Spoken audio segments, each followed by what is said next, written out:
Hello students, ভিডিওঅঙ্ক.com-এ তোমাদের স্বাগত জানাই। এখন আমরা যে কোশ্চেনটা সলভ করব তাতে দেখো বলা আছে 1200 বর্গসেন্টিমিটার ক্ষেত্রফল বিশিষ্ট একটি আয়তক্ষেত্রাকার জমির দৈর্ঘ্য 40 সেন্টিমিটার হলে তার কর্ণের উপর অঙ্কিত বর্গক্ষেত্রের ক্ষেত্রফল হিসাব করতে হবে।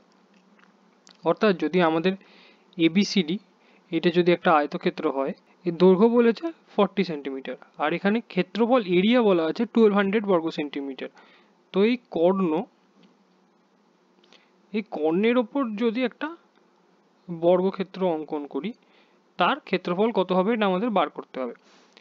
তো এখানে বলে দেওয়া আছে যে বর্গক্ষেত্রটার ক্ষেত্রফল হচ্ছে এরিয়া 1200 স্কোয়ার সেন্টিমিটার আর বলে দেওয়া আছে দৈর্ঘ্য বা লেন্থ হচ্ছে 40 সেন্টিমিটার। তো আমরা এখানে খুব সহজেই প্রস্থটা বার করতে পারবো। প্রস্থ কত হবে? এরিয়া হয় দৈর্ঘ্য ইন্টু প্রস্থ, তো প্রস্থ হবে এরিয়া বাই দৈর্ঘ্য বা ক্ষেত্রফল বাই দৈর্ঘ্য, অর্থাৎ 1200 বাই 40 দ্যাট ইজ 30 সেন্টিমিটার দৈর্ঘ্য পেলাম।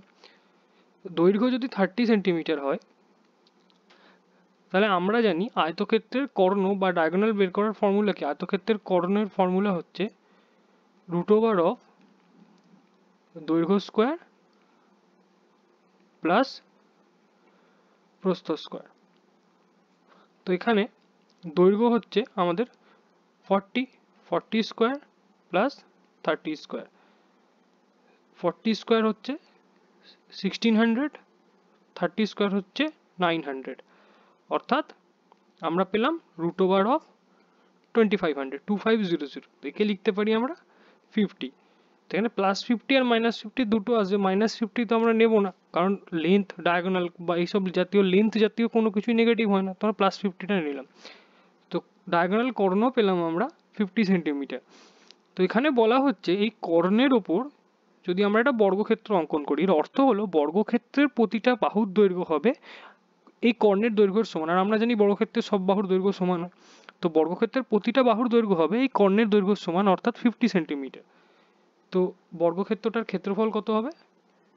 বর্গক্ষেত্রের ক্ষেত্রফলের ফর্মুলা আমরা জানি a স্কোয়ার বা সাইড স্কোয়ার। তো বর্গক্ষেত্রের ক্ষেত্রফল হবে এখানে 50 square centimeter, that is equals to 2500 square centimeter. এটি হচ্ছে কর্ণের ওপর অঙ্কিত বর্গক্ষেত্রের ক্ষেত্রফল। Thank you for watching my video. For more solutions like this, please visit vironko.com.